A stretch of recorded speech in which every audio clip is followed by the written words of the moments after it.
টি-20 বিশ্বকাপ, ভারতে সেই টি-20 বিশ্বকাপ এবার বাংলাদেশকে ছাড়াই। 2020 বিশ্বকাপে বাংলাদেশ থাকছে না। বাংলাদেশ জানিয়ে দিল তারা ভারতে টি-20 বিশ্বকাপ খেলতে আসবে না। बांग्लादेश क्रिकेट बोर्ड की जाना प्रथम एक बार जानबो। अस्सलाम वालेकुम दोस्तों, मैं हूं एहसान खान और आप देख रहे हैं यूट्यूब चैनल एहसान रिएक्शन विद एहसान। दोस्तों, आपको बताएं कि जो वेस्ट बंगाल का मीडिया है रिपब्लिक बंगला न्यूज़ 18, ये उसकी रिपोर्ट है न्यूज़ 18 की, किस तरह से वो अब बहुत ही ज्यादा इसके ऊपर सड़ रहे हैं, कुड़ रहे हैं कि बांग्लादेश देखें आउट हो चुका है इस वर्ल्ड कप से, और ये सब कुछ बांग्लादेश ने एंटी हिंदुस्तान होने के नाते ये सब कुछ कर दिया है, ऐसा नहीं करना चाहिए था। भाई, ये बांग्लादेश ने किया है क्या? ये हिंदुस्तान ने किया है? अंतभक्तों को क्यों समझ नहीं आ रही? सब कुछ इन्होंने, आगाज इन्होंने किया है। तो लिहाजा ये सब बातें करेंगे ये वीडियो देखने के बाद। मैं आपको बताऊंगा क्या क्या मसला है, पाकिस्तान के ऊपर क्यों फेंक रहे हैं कि पाकिस्तान ने स्टेटमेंट देकर इनको बरगलाया। नहीं, ये गलत बात है। मुस्तफिजुर रहमान को निकाला पहले आपने, और भी बहुत कुछ हुआ, वो सब कुछ मैं आपको बताऊंगा। लेकिन दोस्तों, ये वीडियो देखते हैं, बहुत इंपॉर्टेंट वीडियो होने जा रही है। वीडियो की तरफ बढ़ेंगे, टाइम वेस्ट नहीं करेंगे। 3, 2, 1 एंड क्यू। टी-20 বিশ্বকাপ, ভারতে সেই টি-20 বিশ্বকাপ এবার বাংলাদেশকে ছাড়াই। 2020 বিশ্বকাপে বাংলাদেশ থাকছে না। বাংলাদেশ জানিয়ে দিল তারা ভারতে টি-20 বিশ্বকাপ খেলতে আসবে না। বাংলাদেশ ক্রিকেট বোর্ড কি জানালো প্রথমে একবার জানবো। ইরন রয়েছে সরাসরি আমার সঙ্গে। ইরন,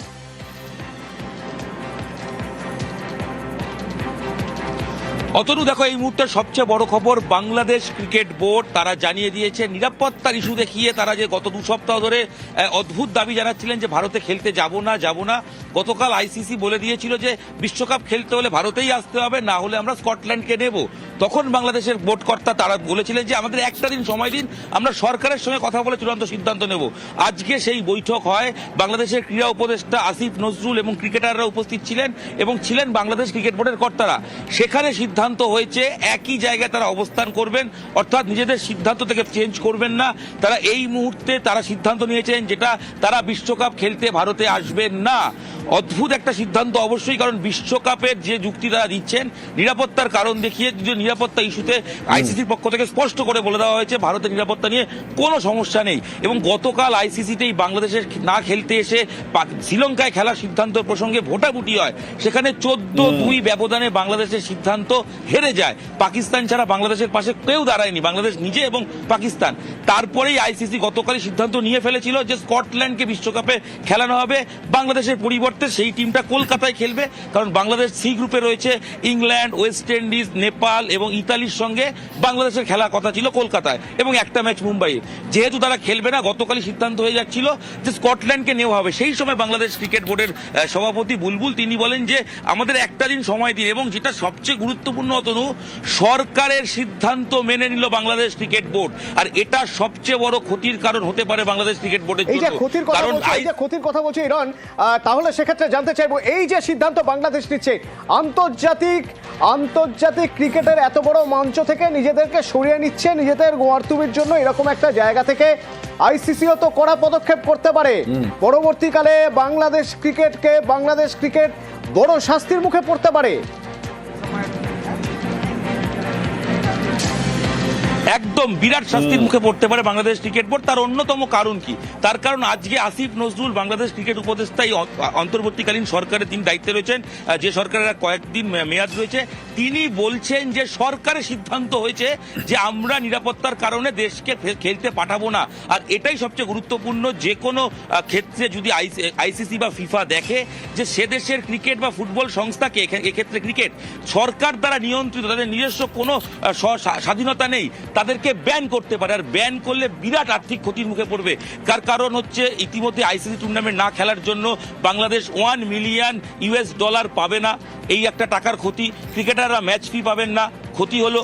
দ্বিতীয়ত, পাশাপাশি তাদের র্যাঙ্কিং কমে যাবে, তারা র্যাঙ্কিংয়ে অনেক পেছনে চলে যাবেন, যার ফলে পরবর্তী বিশ্বকাপ, ওডিআই বিশ্বকাপ কোয়ালিফাই করা কঠিন হয়ে যাবে, খেলে আসতে হবে, এবং পাশাপাশি বিরাট আর্থিক জরিমানা হতে পারে। এবং সাম্প্রতিক অতীতে জিম্বাবুয়েকেও একই কারণে কয়েক বছর খানেক আগে রাজনৈতিক হস্তক্ষেপ করার কারণে তাদেরকে ব্যান করে দেওয়া হয়েছিল। বাংলাদেশের এই মুহূর্তে সবচেয়ে বড় আশঙ্কা অন্ধকারে বাংলাদেশের ক্রিকেট, কারণ বাংলাদেশ নিজের সরকারের কার্যত তৌগ্লকি সিদ্ধান্ত মানতে গিয়ে ক্রিকেটটাকে শেষ করে দেওয়ার পথে চলেছে। কারণ এই মুহূর্তে যদি বাংলাদেশ ক্রিকেট বোর্ড সাসপেন্ড হয়ে যায়, ব্যান্ড হয়ে যায়, কালো তালিকাভুক্ত হয়ে যায়, তার ফলে তারা কোনো রকম ক্রিকেটে অংশগ্রহণ করতে পারবে না, কোনো দেশ সেখানে যাবে না, যার 22 ফলে গজে ভারত বিদ্বেষ, ইরান 22 গজই ভারত বিদ্বেষ। আমরা দেখেছি বাংলাদেশ থেকে পদ্মা পার থেকে বারবার ভারত বিদ্বেষ, এক একটা ভারত বিদ্বেষী স্লোগান এসেছে। ভারতে বিদ্বেষের এক একটা উদাহরণ, জ্বলন্ত উদাহরণ পাওয়া গেছে। ওরা বলতেই পারেন যে মুস্তাফিজুরকে কেন বাদ দেওয়া হলো আইপিএল থেকে, কিন্তু তার পিছনে সঙ্গত কারণ কি দেখানো হয়েছিল? দেখানো হয়েছিল যেভাবে সংখ্যালঘুদের উপর, হিন্দুদের উপর অত্যাচার হচ্ছে, তার প্রতিবাদ হিসেবে এটা করা হচ্ছে। এবার যদি তারা ভারতে আসা থেকে বিরত থাকেন বা যে সিদ্ধান্ত তারা নিয়েছেন, ইরন, এখানে ভারত বিদ্বেষ আরো একবার প্রমাণিত হয়ে যাচ্ছে। আমার এখানে একটাই প্রশ্ন, বাংলাদেশের ক্রিকেটাররা তারা কিন্তু চেয়েছিলেন খেলতে, তারা খেলতে চেয়েছিলেন, তাদের কেরিয়ার, তাদের ভবিষ্যৎ, আগামী যত বছর খেলবেন তাদের ভবিষ্যৎ তো এবার অন্ধকারে চলে গেল।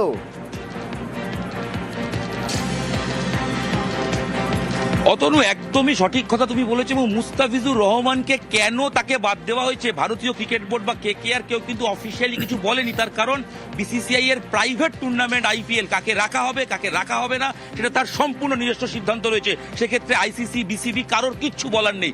এই বিষয়টাই বাংলাদেশ ক্রিকেট বোর্ডের কর্তারা বুঝতে পারলেন না। এবং খুবই গুরুত্বপূর্ণ তথ্য দিয়ে রাখি, বাংলাদেশ ক্রিকেট বোর্ডের কর্তারা, আমরা বিভিন্ন কর্তাদের সঙ্গে কথা বলে জেনেছিলাম, তারা এই বয়কটের পথে যেতে চাইছিলেন না। কিন্তু বর্তমান অন্তর্বর্তীকালীন সরকার, তারা তাদেরকে প্রেসার ক্রিয়েট করেন এবং আসিফ নজরুল, যিনি ক্রীড়া উপদেষ্টা, তিনি বলেন যে আমরা বয়কটের রাস্তায় দেবো, এই হুমকিতে আইসিসির সঙ্গে খেলো, প্রয়োজনে পাকিস্তানকে পাশে পাবো। ভারত বিদ্বেষী মনোভাব 22 গজে দেখাতে গিয়ে ক্রিকেটটাকে কার্যত ধ্বংসের মুখে ঠেলে দিল বাংলাদেশের এই বর্তমান উপদেষ্টা কমিটি বা যারা রয়েছেন অন্তর্বর্তীকালীন সরকার। दोस्तों, आपने ये वीडियो देखी है, किस तरह से ये कह रहे हैं कि अब देखिए बांग्लादेश की जो क्रिकेट है वो खत्म हो जाएगी, इतना ज्यादा इनको नुकसान होगा, 332 जो करोड़ है उसका नुकसान उठाना पड़ेगा। यार इस तरह की बातें क्यों करते हो आप? अब देखेंगे सारा मलबा पाकिस्तान के ऊपर फेंकने की कोशिश की जा रही है। देखें, पाकिस्तान ने पूरा साथ दिया बांग्लादेश का, पाकिस्तान ने वोट बांग्लादेश के हक में दिया है। जो स्टांस बांग्लादेश ने लिया है, पाकिस्तान उसके साथ खड़ा है। तो पाकिस्तान ने साबित किया है। पाकिस्तान ने जाकर देखें, जब बोर्ड मीटिंग हुई है आईसीसी की, उसमें भी पाकिस्तान ने कहा कि बांग्लादेश के साथ ज्यादती हो रही है, बांग्लादेश के साथ नाइंसाफी हो रही है। आप बांग्लादेश को मैच क्यों नहीं उसके मैचेस शिफ्ट करते श्रीलंका में? तो मेरे ख्याल में पाकिस्तान को कहना कि पाकिस्तान की वजह से बांग्लादेश ने यह फैसला लिया है, सरासर गलत है। इंडियन मीडिया असल में आग लगाना चाहता है दोनों मुल्कों के दरमियान, ताल्लुकात को खराब करना चाहता है पाकिस्तान और बांग्लादेश के। ये है असल में मुद्दा। दोस्तों, आपका क्या कहना है इस वीडियो के बारे में, बताइएगा कमेंट सेक्शन में। अगर वीडियो अच्छी लगी हो तो चैनल को सब्सक्राइब कर लें और बेल आइकन भी प्रेस कर दें। वीडियो को लाइक भी किया करें और कमेंट सेक्शन में आप अपनी फीडबैक से हमें जरूर आगाह भी किया करें। मिलेंगे आपसे नेक्स्ट वीडियो में, तब तक के लिए अल्लाह हाफिज।